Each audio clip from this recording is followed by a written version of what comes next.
si qalbiga loo cilaajiyo macaankaas loo soo ceshado oo salaaddii ay kuu dhadhanto oo aad xusuusato inaad rabbiga hor taagan tahay. nin baa i weydiiyey su'aal, wuxuu yidhi maxaa marka imaamku xoogay dheereeyo salaadda aan u kahannaa oon u nacnaa? marka isagu waa daabit sarkaal askari oo wasaaradda daakhiliya ka shaqeeyo weeye. meesha aan fadhinana waa xafiis, su'aashuu iska kay weydiiyey, aniguna su'aashiisii su'aal kale aan ugu jawaabay. waxaan adigu haddii hadda daabit baa tahay halkaad ka shaqaysaa, haddii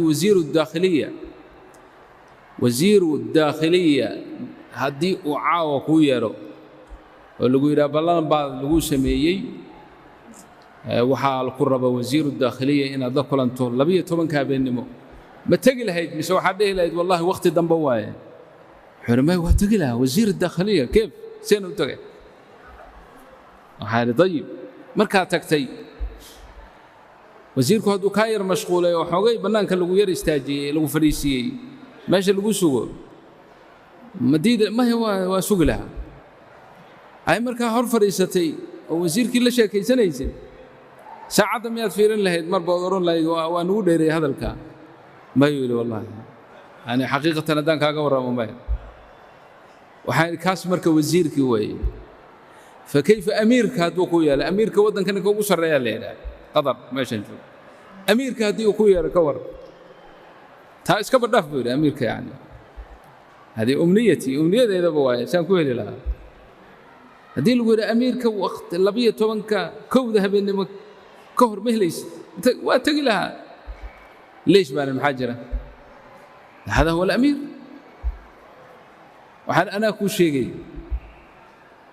sababta markaad ilaahay hortiisa aad istaagto oo kuula dheeraanayo la hadalka ilaahay, laakiin amiirka hortiisa uu hadalku kuula dheeraanaynin aan kuu sheegaan.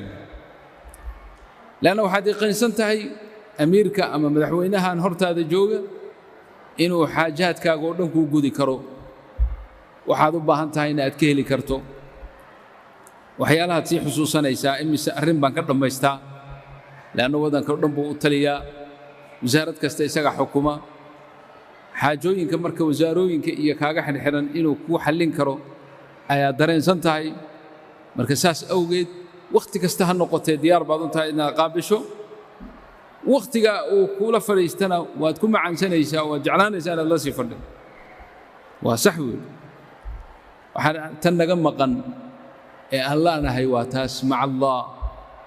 ilaahay waa hor taagannahay, laakiin inuu xaajaadkeenna noo gudi karo ma yaqiinsanin. salaaddii waa gelaynaa allahu akbar, qalbigeennana waxay ku wareeganaysaa hebel iyo hebel tolow wax makuu qabanayaan. rabbulcaalamiin baad hor taagan tahay, makhluuqaadkanoo dhanna taxta qabdatihi, isagaa wada xukuma, boqorrada iyo umarada iyo adduunkao dhanba fii qabdatihi, yafcalu maa yashaa. marka haddaad og tahay yaqiinan dhab ahaan in addoon ilaahay aad tahay, rabbigaa markaad hor taagan tahayna xaajadaada uu isagu kuu gudayo, ilaahayna si dhaba uu qalbigaaga arrintaa uga daalacdo, waxa waaye maadan dherersateen, waa ku macaansan lahayd dikrigiisa. marka taa allahna waafajiya ikhwaani.